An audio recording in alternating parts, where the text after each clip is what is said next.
Hi, this is Sean Don. I just got back from,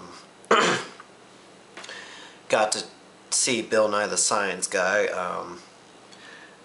I have a couple of those videos that are going to be loaded up on YouTube. I hope it becomes a smashing success. If you do like what you see, subscribe and I may do more stuff like this. But I'm not for product placement, but sorry, I'm really tired. I had to go to a meeting at my job at Freebirds.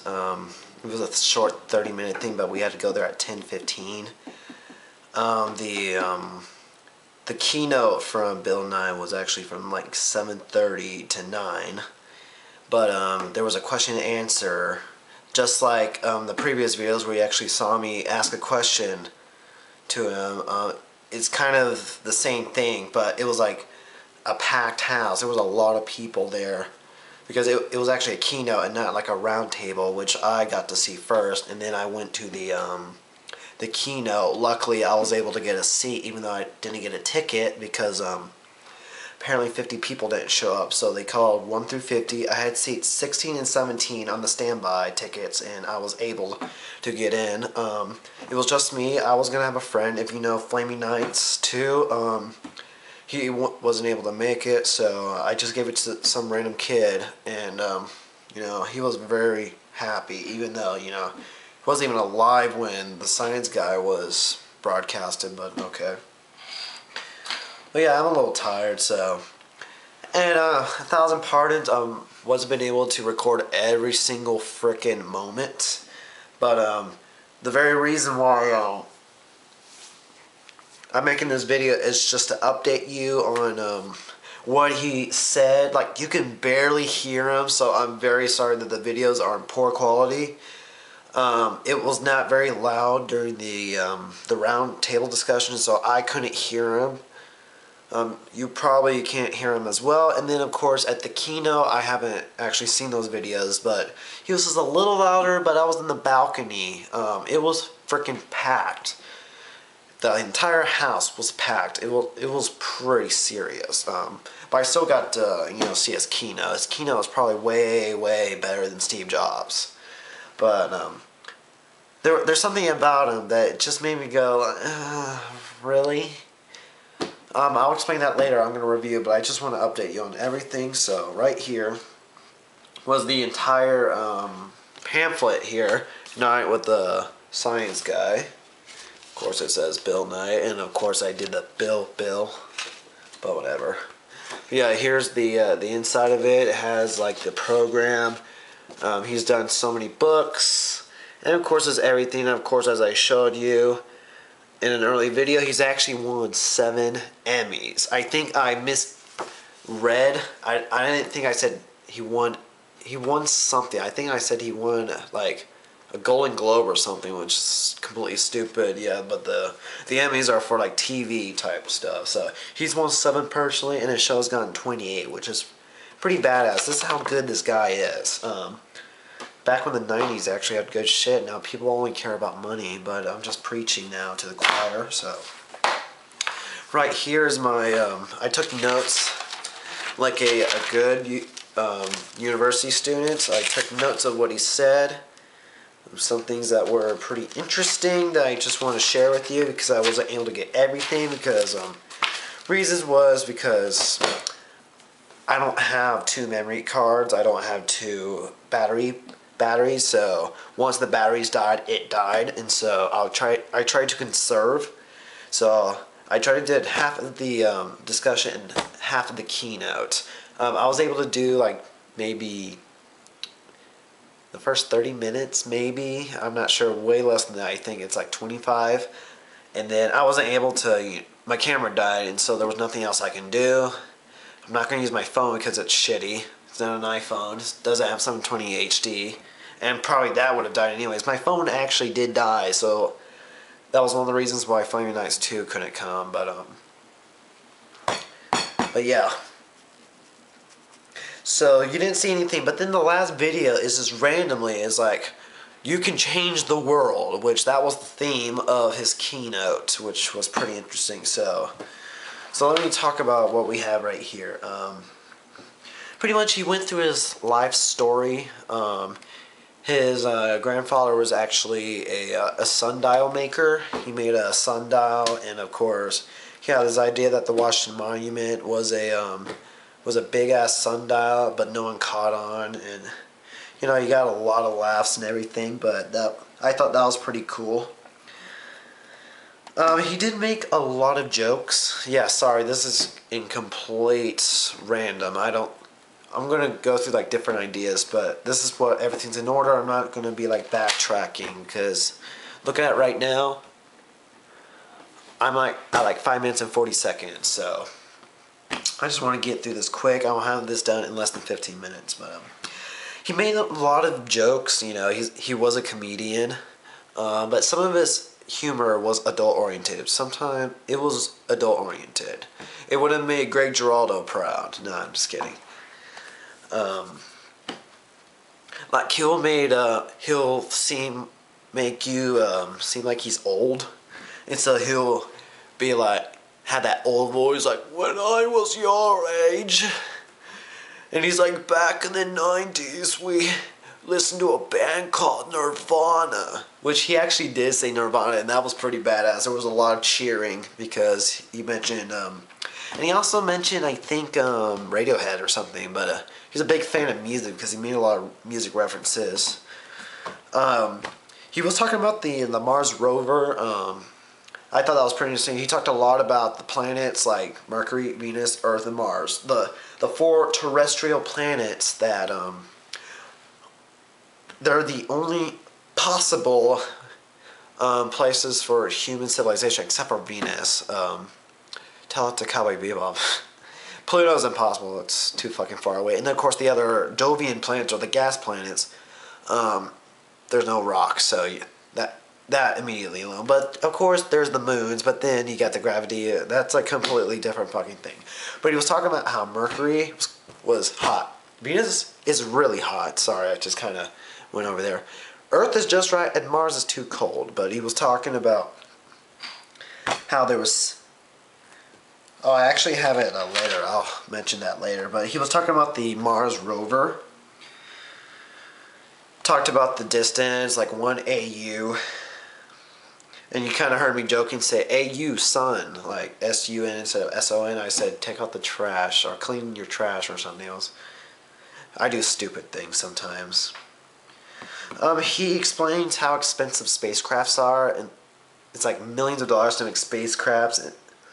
And have you ever seen Louis Black, Root of All Evil? One of the offenders was the NASA space program, and how evil it is. It's just kind of weird. But hearing him talking about the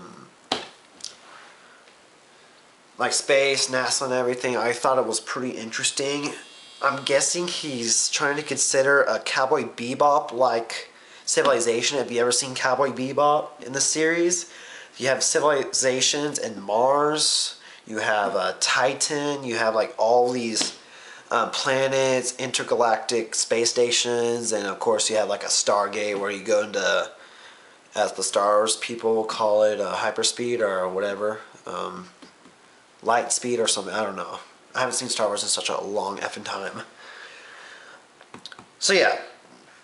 And of course in that show, Earth is, you know, been abandoned. You see all the space garbage on there, but I'm guessing what he's considering is that we try to, you know, have civilizations other than Earth, because as I stated later, I'm just going to mention this now. Let's see.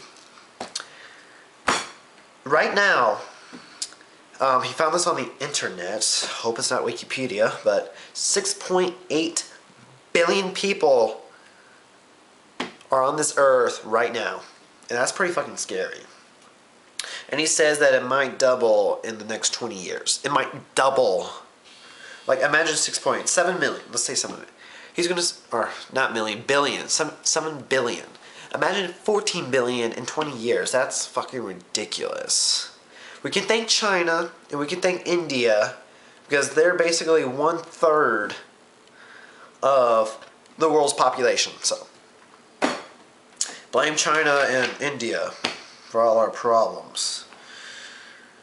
But yeah, he was also talking about how Mars is 7 millibars in the atmosphere, and he came to a thing where it's no longer the standing unit; it's actually the hectopascals. It's completely stupid, but they changed it from millibars to hectopascals, but it's the same letter. But he says like Bill Nye said, I suppose we should call it 7 heps.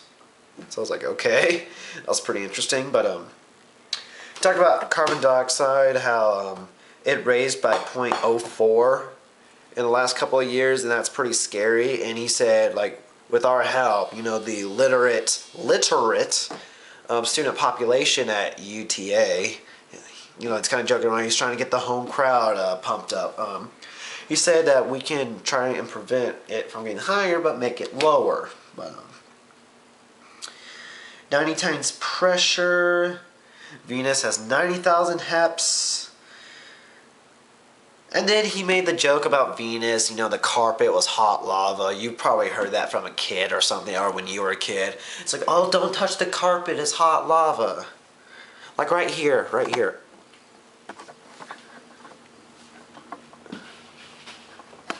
Right here. So see this? See this? Don't touch it, it's hot lava. Oh, sorry. Jesus, I hate this tripod. See, like, don't touch it. Don't touch it. It's lava. But yeah. Yeah, I was acting pretty stupid. Whatever. I don't care. Okay, I'm at 11:53, so I gotta hurry up.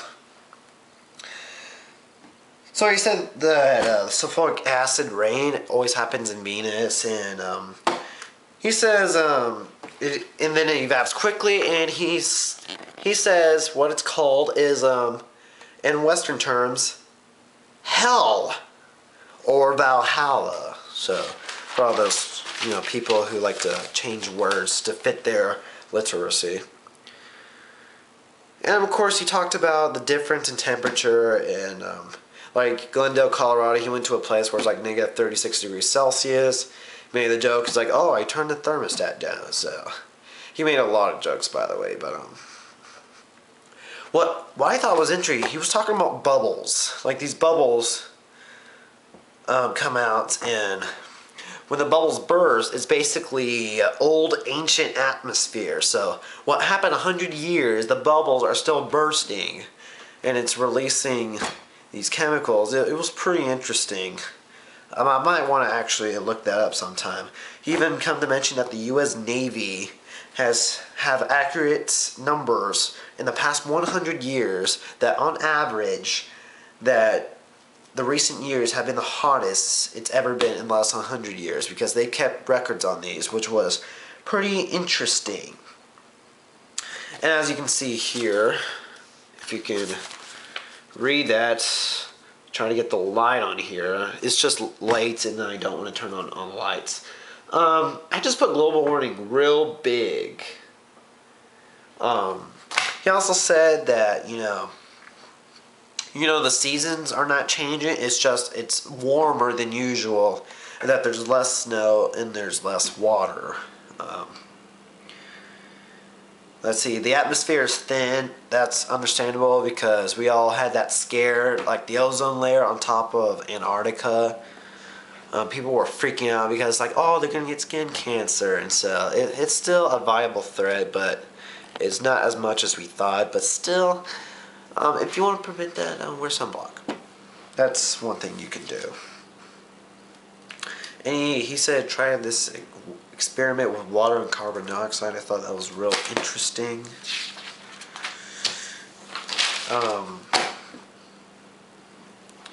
Let's see. He was talking about the Sex Pistols. The last activity when Mount St. Helens exploded. So I guess he's a big music fan, or he's trying to tap into the rebel youth, I guess. But he also said if he tried to challenge that if we were watching the environment in the 90s instead of right now, probably the temperatures wouldn't have changed much, and it would be cooler than it is now, because now we're paying attention to it, and it's gotten significantly warmer since the 21st century. He even said himself that like cell phones, like normal stuff that us Americans use every day, that or not other players, but other countries don't have, uses a lot of energy. He even came to even discuss what was happening in Japan. He was actually there and he took pictures talking about nuclear energy. And he mentions it in some way, and then of course he jokes that that there was like 847 different things, and then but then it's like, oh, they have one less, but it was kind of a whatever. But okay, I'm just gonna make a part 2, so I'll be seeing you around.